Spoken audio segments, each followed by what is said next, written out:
Okay, so obviously we got Dallas and Green Bay, two teams with lots of history, but Green Bay is struggling right now. What is up with Aaron Rodgers?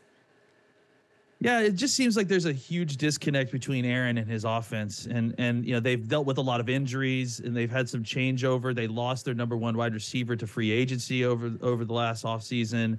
And it just doesn't feel like Aaron is completely comfortable with his wide receivers. And that's had a huge effect.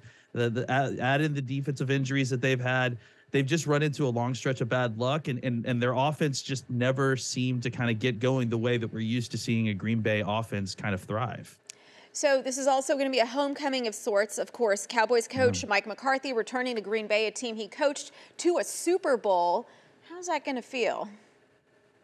He's trying to play it off, I think, a little bit, but I think it's emotional. He spent a long time there and has a lot of friends there. Has met his wife and started a family there.